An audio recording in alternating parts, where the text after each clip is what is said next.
263. क्रोधाद् भवति सम्मोहः क्रोधाद् भवति सम्मोहः सम्मोहात् स्मृतिविभ्रमः सम्मोहात् स्मृतिविभ्रमः स्मृतिभ्रंशात् बुद्धिनाशो स्मृतिभ्रंशात् बुद्धिनाशो बुद्धिनाशात् प्रणश्यति बुद्धिनाशात् प्रणश्यति 263.1. The meaning of the words of the shloka. Krodhad bhavati. Krodhad bhavati. Krodhad, from anger. Bhavati, originates. Sammoha, delusion. Sammohat, from delusion. Smriti vibhramaha, loss of memory. Smriti bhramshad, from loss of memory. Buddhinasho, that is buddhinashaha, destruction of the determinant faculty. Buddhinashat, from the destruction of the determinant faculty. Pranashyati, one perishes.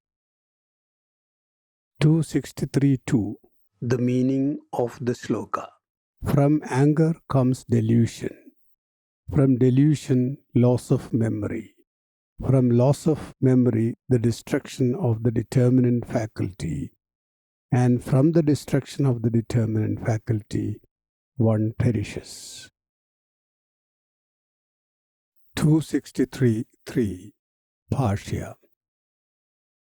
क्रोधाद् भवति सम्मोहः अविवेकः कार्याकार्यविषयः क्रुद्धो हि सम्मूढः सन् गुरुम् अपि आक्रोशति सम्मोहाद् स्मृतिविभ्रमः शास्त्राचार्य उपदेशाहितसंस्कारजनितायाः स्मृतेः स्याद् विभ्रमः भ्रंशः स्मृत्युत्पत्तिनिमित्तप्राप्तौ अनुत्पत्तिः ततः स्मृतिभ्रंशाद् बुद्धेः नाशः कार्याकार्यविषयविवेक अयोग्यता अन्तःकरणस्य बुद्धेः नाशः उच्यते बुद्धिनाशाद् प्रणश्यति तावदेव हि पुरुषो यावद् अन्तःकरणं त्वदीयं कार्याकार्यविषयविवेकयोग्यं तदयोग्यत्वे नष्ट एव पुरुषो भवति अतः तस्य अन्तःकरणस्य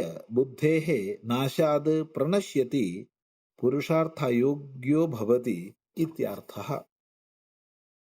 Translation. From anger arises delusion, the inability to distinguish between what to do and what not to do. If one is angry and gets deluded, he would even shout at his guru. From delusion comes loss of memory.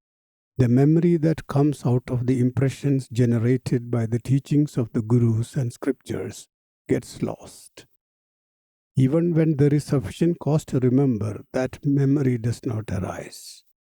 From the loss of that memory comes the destruction of the determinant faculty.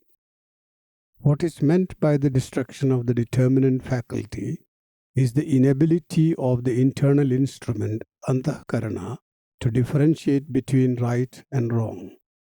When the determinant faculty gets destroyed, one is completely ruined. He is a man only till his ability to know right from wrong remains intact. Once this ability is lost, he is no longer a man. With the destruction of the determinant faculty of his antahkarana, one is completely ruined. That is to say, he becomes ineligible to pursue the goals of man. 263.4. Explanation. Anger makes one lose his sense of propriety. His mind gets clouded and he is no longer able to think dispassionately about the propriety of his actions. That is sammoha or delusion. Such a person would do actions which, in the normal circumstances, he would not dream of. The example the Acharya gives is a disciple shouting at his guru. Another example would be an angry mother killing her own child. 263.5. Delusion leads to loss of memory. We behave in a civilized way because of our memory of moral standards. We would have acquired impressions of right conduct and upright living from the parents and teachers, from reading of the scriptures and various other sources. It is these impressions that give us the knowledge of good behavior. They tell us what to do, when and how. The memory of all that is lost in a state of delusion. We do not remember them even when the usual trigger of memory are present. 263.6. The final blow of anger is to buddhi, the determinant faculty of our mind. It is this power of reasoning that makes us distinguish between right and wrong. This ability of discrimination gets pushed out of our mind by delusion. Our thinking gets muddled and we do not act in a rational way. Such a man is ruined. One who cannot think straight and who does things without rhyme or reason can no longer be called a man. He is unfit to pursue the goals of man.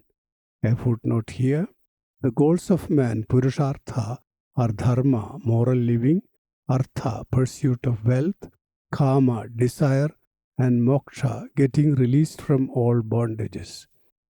The meaning here would be a man who has lost his determinant faculty is fit for neither material nor spiritual pursuits.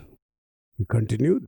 This and the previous sloka warn us of the dangers of attachment that can come out of the pursuit of the sense objects. 263.7. Bhashya. सर्वानर्थस्य मूलम् उक्तं विषयाभिध्यानम् अथ इदानीं मोक्षकारणम् इदम् उच्यते. Translation.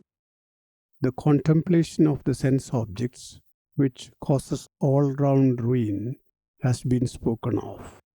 After that, Bhagavan is going to speak of the cause of moksha, the ultimate release from bondage. 263.8. Explanation. We have seen what comes to one who pursues the sense objects. It brings in attachment, desire, anger, delusion, loss of memory, and the destruction of the determinant faculty. These would come to him even if he is not enjoying the sense objects externally. A man may have renounced them all outwardly, but may still be thinking of them. Such a man would certainly have attachment to them.